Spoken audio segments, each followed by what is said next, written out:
தொடர்ந்து இப்போ சென்னையில் அந்த என்கவுண்டர் ரவுடி அப்பம் என்ற போது என்கவுண்டர் நடந்துருக்காங்க. என்கவுண்டர்ன்றது தமிழகத்தில் தொடர்ந்ததால அதே தவிர வந்து துப்பாக்கி யூஸ் பண்ணியிருக்காரு அப்படின்ற மாதிரி ப்ரெஸ்லீஸ்லாம் கொடுத்துருக்காங்க. போலீஸ் கஸ்டடியில் அதான் போலீஸ் கஸ்டடியில் இருந்தவர் அவருடைய துப்பாக்கி சூட்டில் அவர் போலீஸ் சுட்டு இறந்தது வந்து தமிழ்நாடு முழுவதும் ஒரு மக்கள் மத்தியில் ஒரு பெரிய சந்தேகத்தை கிளப்புது. ஏன்னா அந்த திரு ஆம்ஸ்ட்ராங் அவர்களின் கொலையில திமுகவை சேர்ந்த 3 பேரும் ஏதோ கைதாகியிருக்காங்க. இந்த நேரத்தில் காவல்துறை இது மாதிரி அதில் கைதாகிருக்கிற ஒரு கைதியை என்கவுண்டர் பண்ணியிருக்காங்கன்னா அது பல சந்தேகங்களை கிளப்புகிறது. இதற்கெல்லாம் காலம் பதில் சொல்லும் என்றும் நீதிமன்றம் அதற்கு உரிய நடவடிக்கை எடுப்பார்கள் என்று நம்புகிறோம்.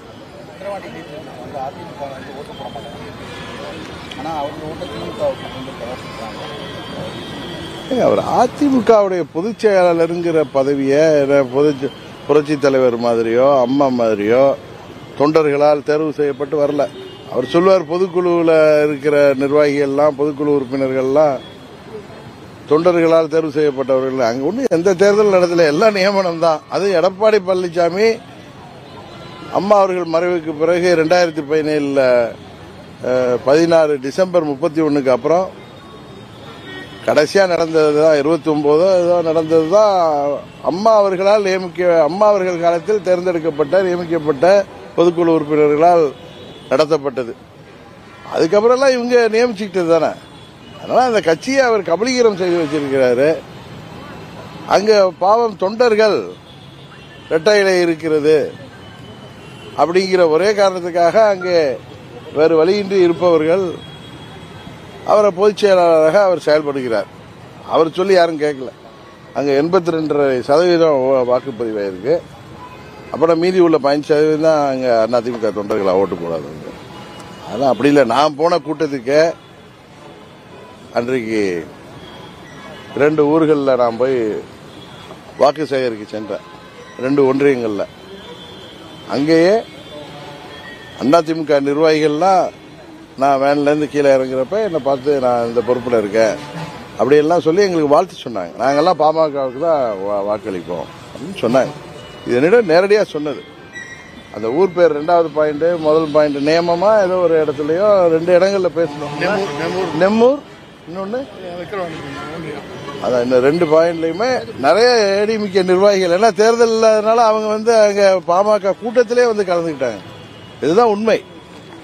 ஒன்றிய பொறுப்புல உள்ள நிர்வாகிகள் சிலர் நான் கீழே இறங்கினப்ப காருக்கு மாறுறப்ப இல்லை இறங்கி நம்ம நிர்வாகிகளோட சால்வை மாலையெல்லாம் வாங்கிட்டப்ப என்னிடம் அவங்க அறிமுகம் செய்துட்டாங்க. இது வந்து நான் ஏதோ மிகைப்படுத்தி சொல்லலை, இது நடந்தது. அவர்கள்ட்ட சொன்னது எங்க ஓட்டெல்லாம் பாமகவுக்கு தான் அப்படின்னு சொன்னாங்க. நாடாளுமன்ற தேர்தலுக்கு அப்புறம் அதிமுக ஒன்றிணைய வாய்ப்பு இருக்கா? அதிமுக ஒன்றிணைறது வேற, அம்மா மக்கள் முன்னேற்ற கழகங்கிற கட்சி பத்தி தான் நான் பேச முடியும்.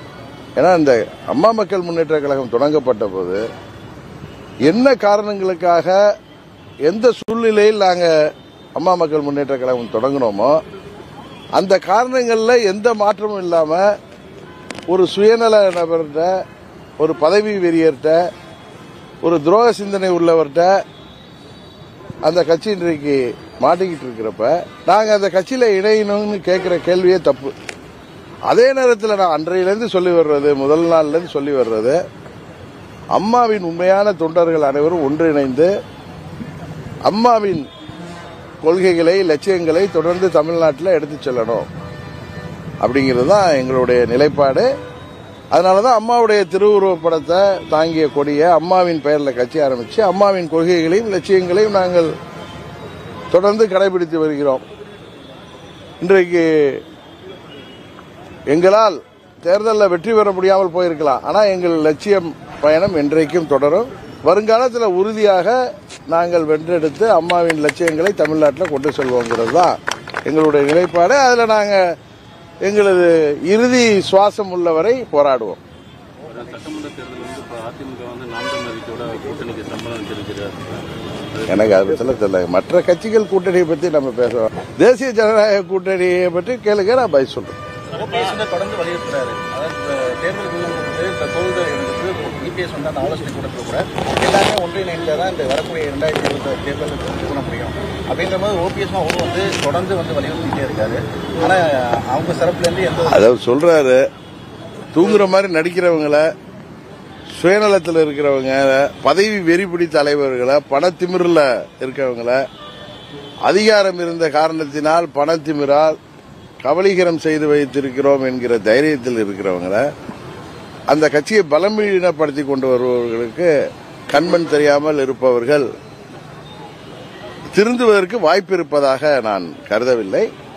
அதே நேரத்தில் உண்மையான அம்மாவின் தொண்டர்கள் அனைவரும் உறுதியாக ஒன்றிணைவோம். ஏன்னா அந்த தொண்டர்கள் எல்லாம் வெளிப்படைந்து இன்றைக்கு இரட்டை இலை இருக்கின்றது என்பதால் தங்களை தாங்களே ஏமாற்றிக் கொள்வதிலிருந்து அவர்கள் வெளியில் வந்து உண்மையான தொண்டர்கள் எல்லாம் ஒன்றிணைந்து அவர்கள் விரும்புகின்ற தலைமையை தேர்ந்தெடுக்கும் பொழுது அந்த அம்மாவின் இயக்கம் உறுதியாக மீண்டும் அம்மா காலத்தில் இருந்தது போல இருக்கும் என்று நான் நம்புகிறேன். கர்நாடகா வந்து காவிரிக்கு தண்ணி தர முடியாது இப்ப இதோட விவசாயிகளும் போராட்டங்கள்லாம் அறிவிச்சிருக்காங்க. நம்ம இங்கிருந்து வலியுறுத்த மத்திய அரசு கர்நாடகாவுக்கு வலியுறுத்திருக்காங்க. அதாவது தமிழ்நாடு அரசாங்கம் இன்றைக்கு தமிழ்நாட்டு அரசாங்கத்தை நடத்தி கொண்டிருக்கிற திரு ஸ்டாலின் அவர்கள் இது எளிதாக இதுக்கு தீர்வு கண்டுபிடிச்சிடலாம்.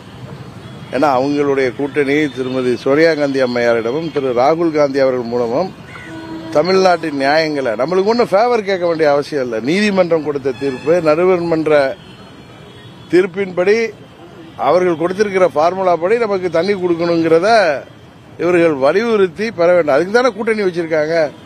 இங்க வெற்றி பெறுவதற்காக மட்டும், தேர்தலுக்காக, வாக்கு வங்கி அரசியலுக்காக மட்டும் இந்த கூட்டணி இருக்குது. மக்களை கவனித்து வருகிறார்கள். இன்னும் சொல்ல போனா மேகதாது அணையெல்லாம் கட்டக்கூடாதுங்கிறதுல இவர் ஸ்ட்ராங்கா அதை வலியுறுத்தி அங்க முதலமைச்சர் சித்தராமையா, துணை முதலமைச்சர் சிவகுமார்ட்டெல்லாம் அவர் வலியுறுத்தி பேசி அதை தடுக்க வேண்டும். தமிழ்நாட்டுக்கு நீரை பெற்றுத்தர வேண்டியது திரு ஸ்டாலின் அவர்களின் தலையாய கடமை. தமிழகத்தில் தொடர்ந்து இப்போ கஞ்சா இதனால வந்து டெய்லியுமே ஒரு கொலைகள் நடந்துட்டு இருக்கு. இது வந்து இப்போ போலீஸ்துறையே முதல்வர்கிட்ட தான் இருக்கு. ஆக்சுவலா போலீஸ் துறையை வைத்திருக்கிறவர் திரு ஸ்டாலின் அவர்கள். அங்க சம்பந்தமே இல்லாம கலெக்டரையும் அவர் வந்து டிரான்ஸ்பர் பண்றாரு. கள்ளக்குறிச்சியில எஸ்பியை சஸ்பெண்ட் பண்றாரு. அவர் தான் இதுக்கெல்லாம் பொறுப்பேற்று, தார்மீக பொறுப்பேற்று என்ன செய்யணுமோ அது செய்யணும்.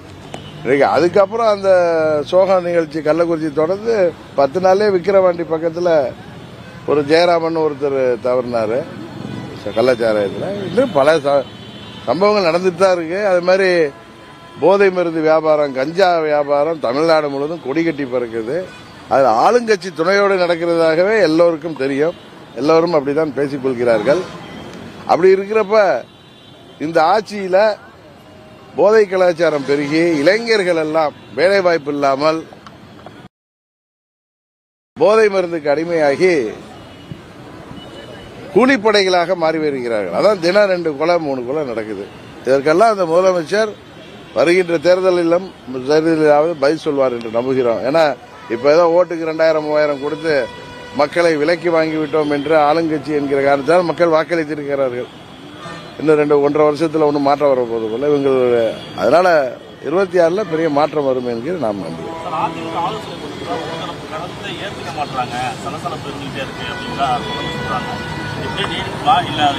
அதிமுக பத்தி என்னிட்ட கேக்குறீங்க? நீங்க அதை அதிமுக காரங்கள்ட்ட தான் நீங்க கேட்கணும்.